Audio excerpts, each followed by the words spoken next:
ವ್ಯಾಸಾಯ ಭವನಾಶಾಯ ಶೇಷಾಯ ಗುಣರಾಶೇ ಹೃದಯಾಯ ಶುದ್ಧವಿದ್ಯಾಯ ಮಧ್ವಾಯ ಚ ನಮೋ ನಮಃ. ತಪೋವಿದ್ಯಾ ವಿರಕ್ತ್ಯಾದಿ ಸದ್ಗುಣಮುಖಾಕರಾನಹಂ ವಾದಿರಾಜ ಗುರೂನ್ ವಂದೇ ಹಯಗ್ರೀವದಯಾಶ್ರಯಾನ್. ಶ್ರೀ ಗುರುಭ್ಯೋ ನಮಃ.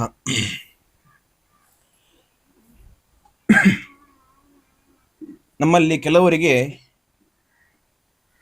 ಒಂದೊಂದು ರೀತಿಯ ಸ್ವಭಾವ ಇರುತ್ತದೆ. ಒಬ್ಬರು ಇರ್ತಾರೆ, ಸಂಪಾದನೆ ಮಾಡಬೇಕು ಅಂತ ಹೇಳಿಯೇ ಹೆಚ್ಚು ಹೆಚ್ಚು ಆಸೆ ಪಡ್ತಾರೆ. ಸಂಪಾದನೆ ಮಾಡುವುದು ಅವರ ಸ್ವಭಾವ ಆಗಿರ್ತದೆ. ಇನ್ನೊಬ್ಬರಿಗೆ ಕೊಡುವ ಸ್ವಭಾವ ಅವರಲ್ಲಿ ಇರುವುದಿಲ್ಲ. ಮತ್ತೊಬ್ಬರು ಇರ್ತಾರೆ, ಸಂಪಾದನೆ ಮಾಡ್ತಾರೆ, ಸಂಪಾದನೆ ಮಾಡಿದನ್ನು ತಾವು ಮಾತ್ರ ಅನುಭವಿಸಬೇಕು ಅಂತ ಹೇಳಿ ಆಸೆ ಪಡುವವರು ಇನ್ನೊಂದಷ್ಟು ಮಂದಿ ಇರ್ತಾರೆ. ಅವರಿಗೂ ಕೊಡುವ ಬುದ್ಧಿ ಇರುವುದಿಲ್ಲ. ಮತ್ತೆ ಕೆಲವರು ಇರ್ತಾರೆ, ಸಂಪಾದನೆ ಮಾಡ್ತಾರೆ, ಸಂಪಾದನೆ ಮಾಡಿದನ್ನು ತಾನು ಉಣ್ಣೋದಕ್ಕಿಂತ ಸಮಾಜಕ್ಕೆ ಹೆಚ್ಚು ಕೊಟ್ಟು ನಾನು ಖುಷಿ ಪಡಬೇಕು ಅಂತ ಹೇಳುವ ವ್ಯಕ್ತಿಗಳು ಬಹಳಷ್ಟು ಮಂದಿ ಇರ್ತಾರೆ. ಈ ಕೊಡುವ ಮನಸ್ಸು ಉಂಟು ನೋಡಿ, ಇದು ಬಹಳ ಉತ್ತಮವಾದ ಲಕ್ಷಣ ಒಬ್ಬ ಮನುಷ್ಯನದ್ದು. ಒಬ್ಬ ವ್ಯಾಪಾರಿ ಇದ್ದಂತೆ. ವ್ಯಾಪಾರಿ ಅವನು ಕಾಡಿನ ದಾರಿಯಲ್ಲಿ ಹೋಗ್ತಾ ಇದ್ದ. ದಾರಿಯಲ್ಲಿ ಹೋಗಬೇಕಾದ್ರೆ ಅವನಿಗೆ ಭಯ ಉಂಟಾಯಿತು. ಕಾಡಲ್ಲಿ ಹೋಗ್ತಾ ಇದ್ದೇನೆ, ನಾ ಜೋಳಿಗೆಯಲ್ಲಿ ಸ್ವಲ್ಪ ದುಡ್ಡು ಉಂಟು, ಏನಾದರೂ ಹೆಚ್ಚು ಕಡಿಮೆ ಆದ್ರೆ, ದರೋಡೆ ಆದ್ರೆ ಅಂತ ಅವನಿಗೊಂದು ಭಯ ಉಂಟಾಯಿತು. ಜೊತೆಗೆ ಯಾರಾದ್ರೂ ಒಬ್ರು ಸಿಕ್ಕರೆ ಒಳ್ಳೇದಿತ್ತಲ್ವಾ ಅಂತ ಯೋಚನೆ ಮಾಡಿದ. ಸ್ವಲ್ಪ ದೂರಿಗೆ ಹೋಗ್ಬೇಕಾದ್ರೆ ಒಬ್ಬ ಸನ್ಯಾಸಿ ಸಿಕ್ಕಿದ್ನಂತೆ. ಧೈರ್ಯ ಆಯ್ತು ಅವನಿಗೆ, ಈಗ ಒಬ್ಬ ಸನ್ಯಾಸಿ ಸಿಕ್ಕಿದ ನನಗೆ, ಹಾಗಾಗಿ ನನ್ನ ಸಂಪತ್ತಿಗೆ ಏನಾಗ ತೊಂದರೆ ಆಗೋದಿಲ್ಲ ಅಂತ ಅವ್ರ ಜೊತೆಗೆ ಹೋಗೋಣ ಅಂತೇಳಿ ಅವ್ರ ಜೊತೆಗೆ ಹೆಜ್ಜೆ ಹಾಕೊಂಡು ಹೋಗ್ತಾ ಇದ್ನಂತೆ. ಮಧ್ಯಾಹ್ನದ ಹೊತ್ತು ಹಸಿವೆ ಆಗ್ತಾ ಉಂಟು, ಊಟ ಮಾಡೋಣ ಅಂತ ಸನ್ಯಾಸಿ ಬಳಿ ಹೇಳಿದ್ನಂತೆ. ಸನ್ಯಾಸಿ ಆಯ್ತು ಮಾಡೋಣ ಅಂತ ಹೇಳಿದ್ನ. ನನ್ನ ಬಳಿಯಲ್ಲಿ ಬುತ್ತಿ ಉಂಟು, ಬುತ್ತಿಯನ್ನು ನಿನಗೂ ಕೊಡ್ತೇನೆ, ನಾನು ನಿಮ್ಗೆ ಪಾಲು ಕೊಡ್ತೇನೆ ಅಂತ ಹೇಳಿದ್ನಂತೆ ಈ ವ್ಯಾಪಾರಿ. ಮರದ ಬುಡದಲ್ಲಿ ಕುಳಿತುಕೊಂಡು ಬುತ್ತಿಯನ್ನು ಓಪನ್ ಮಾಡಿದ್ರು. ಇಬ್ಬರು ಹಂಚಿಕೊಂಡು ತಿನ್ಲಿಕ್ಕೆ ಆರಂಭ ಮಾಡಿದ್ರು. ಈ ಸನ್ಯಾಸಿ ಕೂಡ ಅವನ ಜೋಳಿಗೆಯಲ್ಲಿ ಒಂದಷ್ಟು ಸಾಮಾನು ಇತ್ತು. ನಾನು ಒಂದಷ್ಟು ಉಂಟು ನೋಡ್ತೇನೆ, ಏನುಂಟು ನೋಡ್ತೇನೆ, ಅದನ್ನು ಕೊಡ್ತೇನೆ ನಿನಗೆ ಅಂತೇಳಿ ಸನ್ಯಾಸಿ ಅವನ ಜೋಳಿಗೆಯನ್ನು ಬಿಚ್ಚಿದ. ಜೋಳಿಗೆಯನ್ನು ಬಿಚ್ಚಿ ಅಲ್ಲಿ ಹುಡುಕಬೇಕಾದ್ರೆ ಒಂದು ಕಲ್ಲನ್ನು ಕಂಡ ಈ ವ್ಯಾಪಾರಿ. ಆ ಕಲ್ಲನ್ನು ಕೊಂಡು ಕೂಡ ಆಶ್ಚರ್ಯ ಆಯ್ತು. ಈ ಕಲ್ಲು ಈ ಸನ್ಯಾಸಿಯ ಜೋಳಿಗೆಗೆ ಹೇಗೆ ಬಂತು ಅಂತ ವ್ಯಾಪಾರಿಯ ತಲೆ ಅಲ್ಲಿಗೆ ಓಡಿತು. ಅವನು ನೇರವಾಗಿ ಸನ್ಯಾಸಿ ಬಳಿ ಕೇಳಿದ್ನಂತೆ, ಈ ಕಲ್ಲು ನಿಮ್ಗೆ ಹೇಗೆ ಬಂತು, ಈ ಕಲ್ಲು ನನಗೆ ಸಿಗಬಹುದಾ ಅಂತ ಕೇಳಿದ್ನಂತೆ. ಹೌದಾ, ಬೇಕಾ ನಿನಗೆ, ತಗೋ ಅಂತ ಹೇಳಿ ಸನ್ಯಾಸಿ ಹಿಂದೆ ಮುಂದೆ ನೋಡಿ ತೆಗೆದು ಕೊಟ್ಟೆ ಬಿಟ್ಟಂತೆ. ಇವನಿಗೆ ಬಹಳ ಆಶ್ಚರ್ಯ ಆಯ್ತು. ಅದು ಅಂತಿಂತ ಕಲ್ಲಲ್ಲ, ಅದೊಂದು ವಜ್ರದ ಕಲ್ಲಾಗಿತ್ತು. ಇಷ್ಟು ದೊಡ್ಡ ವಜ್ರದ ಕಲ್ಲು ಈ ಸನ್ಯಾಸಿ ಬಳಿ ಹೇಗೆ ಬಂತು ಅಂತೇಳಿ ವ್ಯಾಪಾರಿಗೆ ಆಶ್ಚರ್ಯ ಆಯ್ತು. ಅಲ್ಲಿಂದ ಮುಗಿಸಿಕೊಂಡು ಮನೆಗೆ ಬಂದ ಈ ವ್ಯಾಪಾರಿ. ಮನೆಗೆ ಬಂದ ಮೇಲೆ ಅವನು ಆ ವಜ್ರದ ಕಲ್ಲನ್ನ ಹರಳನ್ನಾಗಿ ಮಾಡಿ ಕೋಟಿ ಕೋಟಿ ಸಂಪಾದನೆ ಮಾಡಿದ. ಇಷ್ಟು ಕೋಟಿ ಕೋಟಿ ಸಂಪಾದನೆ ಮಾಡಿದ್ರು ಕೂಡ ಅವನ ಮನಸ್ಸಲ್ಲಿ ಒಂದು ಕೊರಗಿತ್ತಂತೆ.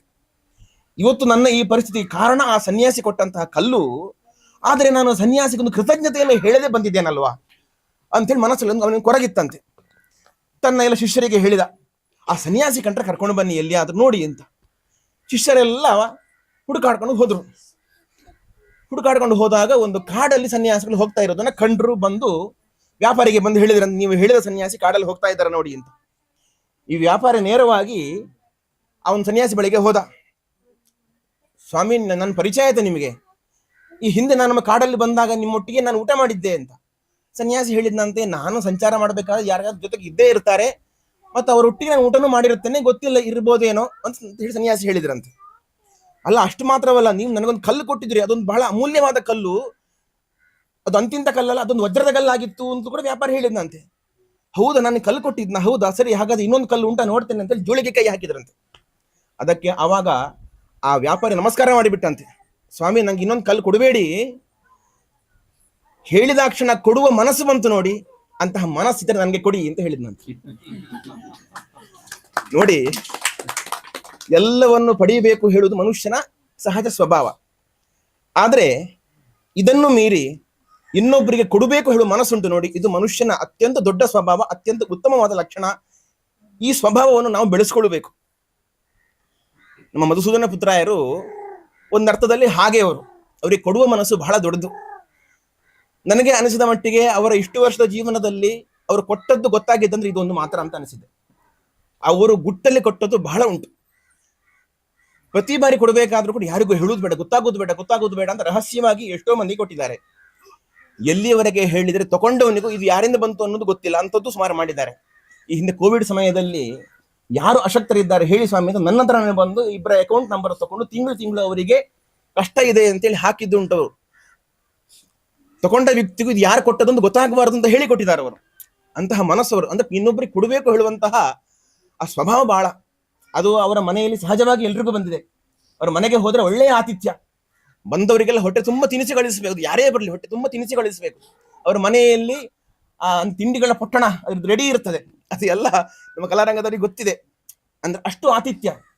ತಮ್ಮ ಬಳಿಗೆ ಬಂದವರನ್ನ ಯಾರನ್ನೂ ಕೂಡ ನಾವು ಹಾಗೆ ಕಳಿಸಬಾರ್ದು, ಖುಷಿ ಪಡಿಸಿ ಕಳಿಸಬೇಕು ಅಂತ. ಅದು ಯಾರೇ ಬರಲಿ. ಕಷ್ಟ ಅಂತ ಹೇಳಿ ಮಧುಸೂದನ ಪತ್ರ ಸ್ವಲ್ಪ ಅವರಿಗೆ ಈ ಅಂತಃಕರಣದಲ್ಲಿ ತುಂಬಾ ಪ್ರೀತಿ, ತುಂಬಾ ವಾತ್ಸಲ್ಯ. ಅವರು ಸ್ವಲ್ಪ ಹಾಸ್ಯ ಪ್ರವೃತ್ತಿಯವರು, ಇವರು ಸ್ವಲ್ಪ ಕರುಣಾಸ ಪ್ರವೃತ್ತಿಯವರು. ಅವರ ಮನೆ ನವರಸವೂ ಉಂಟು. ಹಾಗಾಗಿ ಅವರಿಗೆ ಇಂಥ ಕಷ್ಟ ಅಂತ ಕಂಡುಕೊಳ್ಳೆ ಮನಸ್ಸು ಮಿಡಿಯುವುದು ಬಹಳ ಅವರಿಗೆ. ಹಾಗಾಗಿ ಇಂತಹ ಅನೇಕ ಕಾರ್ಯಗಳನ್ನು ಅವರು ಮಾಡಿದ್ದಾರೆ. ಅದು ಯಾರಿಗೂ ಗೊತ್ತಾಗಲಿಲ್ಲ. ಇವತ್ತು ಯಕ್ಷಗಾನ ಕಲಾರಂಗದವರು ಮಾಡ್ತಾ ಇರೋದ್ರಿಂದ ಇದು ಎಲ್ರಿಗೂ ಗೊತ್ತಾಗ್ತುಂಟು. ಬಹುಶಃ ಇದು ಇವರು ಒಬ್ಬರೇ ಮಾಡ್ತಾ ಇದ್ರೆ ಇದು ಹಾಗೆ ಗುಟ್ಟಲೇ ಹೋಗ್ತಾ ಇರ್ತೇನೋ ಬಹುಶಃ. ಒಂದು ಯಕ್ಷಗಾನ ಕಲಾರಂಗದವ್ರದ್ದು ಹಾಗೆ ಒಬ್ಬರಿಗೆ ಕೊಡುವ ಮನಸ್ಸು, ಇನ್ನೊಬ್ರಿಗೆ ಕೊಡಿಸುವ ಮನಸ್ಸು. ನೋಡಿ, ಇದು ಬಹಳ ಮುಖ್ಯ. ಕೊಡಿಸುವ ಮನಸ್ಸು ಬಹಳ ಮುಖ್ಯ. ಸಿಕ್ಕರೆ ನಮಗೇ ಸಿರ್ಲಿ, ನಮ್ಮ ಕಲಾರಂಗಕ್ಕೆ ಸಿಗಲಿ, ಇನ್ನೊಂದಷ್ಟು FD ಮಾಡಿಟ್ಟು ನಾವು ಬಡ್ಡಿ ಬರುವಾಗ ಮಾಡ್ಕೊಳ್ವ ಅಂತ ಹೇಳುವ ಮನಸ್ಸಿನ ಸಂಸ್ಥೆಗಳು ಇವತ್ತು ಬಹಳಷ್ಟು ಉಂಟು. ಇದನ್ನೆಲ್ಲವನ್ನು ಮೀರಿ ಯಕ್ಷಗಾನ ಕಲಾರಂಗದವರು ತಮ್ಮ ವ್ಯಾಪ್ತಿಯನ್ನು ಮೀರಿ, ಈ ಯಕ್ಷಗಾನದ ವ್ಯಾಪ್ತಿಯನ್ನು ಮೀರಿ, ಅವರ ರಂಗಸ್ಥಳ ಬಹಳ ದೊಡ್ಡದು. ಯಕ್ಷಗಾನದ ರಂಗಸ್ಥಳ ಅವರಿಗೆ ಸಾಕಾಗುವುದಿಲ್ಲ. ಯಕ್ಷಗಾನದ ರಂಗಸ್ಥಳ ನಿಮಗೆ 10x10, ಇವರಿಗೆ ಎಷ್ಟಿದ್ರೂ ಸಾಲುವುದಿಲ್ಲ. ಅವರು ವಿದ್ಯಾಪೋಷಕ ಉಂಟು, ಇಂಥ ಗೃಹ ನಿರ್ಮಾಣ ಉಂಟು, ಹೀಗೆ 10 ಹಲವು ಸಮಾಜಕ್ಕೆ ಯಾವುದು ಬೇಕು ಅಂತ ನೋಡಿ ಗಮನಿಸಿ ಅಲ್ಲಿ ಯಕ್ಷಗಾನ ಕಲಾರಂಗ ಸದಸ್ಯರು ಸಿದ್ಧರಿರ್ತಾರೆ. ನಾವು ಇದ್ದೇವೆ ಇಲ್ಲಿ ಅಂತ.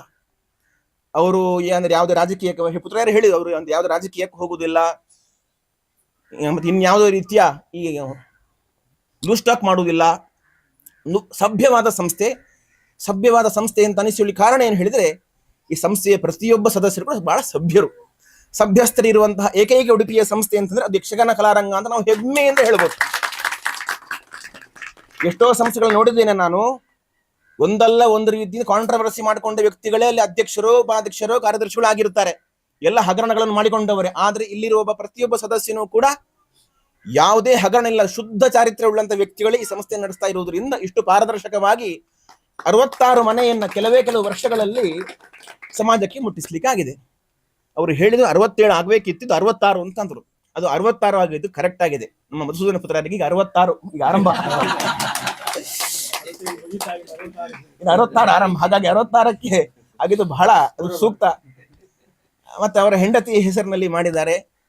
ಅವರ ಹೆಂಡತಿಯೂ ಕೂಡ ಹಾಗೆ. ಅವರ ಹೆಸರು ಸರಸ್ವತಿ ಅಂತ, ನಾವು ಅವ್ರನ್ನ ಕರೆಯೋದು ವಿನಾಯಕ ಅಂತ ಕರೆಯೋದು. ಅಷ್ಟೇ ವಿನಯ ಸ್ವಭಾವ ಅವರದ್ದು. ಅವ್ರಿಗೆ 2 ಹೆಸರಿತ್ತು ಅವರಿಗೆ. ಅವ್ರ ಮೊದಲ ಹೆಸರು ಸರಸ್ವತಿ ಅಂತ ಹೇಳಿ.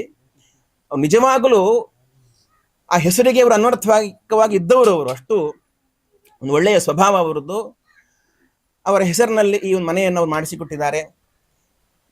ಇನ್ನು ಮನೆಯನ್ನು ಪಡೆದುಕೊಂಡವಳು ಕೂಡ ಅವಳು ತುಳಸಿ ಅಂತ ಹೇಳಿ, ಅವಳು ಬಹಳ ಚೆನ್ನಾಗಿ ಮಾತಾಡಿದ್ಲು. ಅವಳ ಜೀವನದ ಆ ಎಲ್ಲ ಏಳು ಬೀಳುಗಳನ್ನು ಹೇಳಿಕೊಂಡು ಈ ಎಲ್ಲ ಕಥೆಗಳನ್ನೆಲ್ಲ ಹೇಳಿದ್ಲು. ಮುಂದಿನಾಗಿ ಇಂಜಿನಿಯರ್ ಆಗಬೇಕು ಅಂತಂದು ನಾನು ಹಾಗೆಯೇ ಆಗ್ತೇನೆ ಅಂತ ಆ ಕಾನ್ಫಿಡೆನ್ಸ್ ಅವರಲ್ಲಿ ಉಂಟು. ಆ ಕಾನ್ಫಿಡೆನ್ಸ್ ನನಗೆ ಬಹಳ ಖುಷಿ ಆಯಿತು. ನಮ್ಮದೊಂದು ಇಂಜಿನಿಯರಿಂಗ್ ಕಾಲೇಜ್ ಇದೆ, ನಿನಗೆ ಓದಬೇಕು ಅಂದ್ರೆ ನಮ್ಮ ಕಾಲೇಜಿಗೆ ಬಾ, ನಿನ್ನ ಎಲ್ಲ ಆ ವಿದ್ಯಾಭ್ಯಾಸದ ವ್ಯವಸ್ಥೆಯನ್ನು ಮಾಡಿಸಿಕೊಡ್ತೀನಿ. ನೀನು ಚೆನ್ನಾಗಿ ಓದಬೇಕು, ಸಮಾಜಕ್ಕೆ ಒಬ್ಬ ಒಳ್ಳೆಯ ವ್ಯಕ್ತಿಯಾಗಿ ಗುರುತಿಸಿಕೊಳ್ಳಬೇಕು, ಸಮಾಜಕ್ಕೆ ನೀನು ಉಪಕಾರ ಮಾಡುವಂತಹ ವ್ಯಕ್ತಿತ್ವ ನೀನು ಬೆಳೆಸಿಕೊಳ್ಬೇಕು, ಅದು ಬೆಳೆಸಿಕೊಳ್ತೀಯ ಹೇಳುವ ವಿಶ್ವಾಸ ನನಗುಂಟು. ಅದನ್ನು ಯಕ್ಷಗಾನ ಕಲಾರಂಗ ಮಾಡಿಸ್ತದೆ ನಿನ್ನ ಹತ್ರ. ಹಾಗಾಗಿ ಮನೆಯನ್ನು ಮಾಡಿಸಿಕೊಟ್ಟಂತಹ ನಮ್ಮ ಯಕ್ಷಗಾನ ಕಲಾರಂಗದವರಿಗೆ, ಮಾಡಿದಂತಹ ಮಧುಸೂದನ ಪುತ್ರರಿಗೆ ಹಾಗೂ ಎಲ್ಲ ಕುಟುಂಬಸ್ಥರಿಗೆ, ಮನೆಯನ್ನು ತೆಗೆದುಕೊಂಡಂತಹ ಆ ಒಂದು ತುಳಸಿಯ ಎಲ್ಲ ಕುಟುಂಬಗಳಿಗೂ ಕೂಡ ಉಡುಪಿಯ ಕೃಷ್ಣಮುಖಿಯ ಪುರಾಣ ದೇವರು ವಿಶೇಷವಾಗಿ ಅನುಗ್ರಹಿಸಲಿ ಅಂತೇಳಿ ನಾವು ದೇವರನ್ನು ವಿಶೇಷವಾಗಿ ಪ್ರಾರ್ಥಿಸ್ತೇವೆ.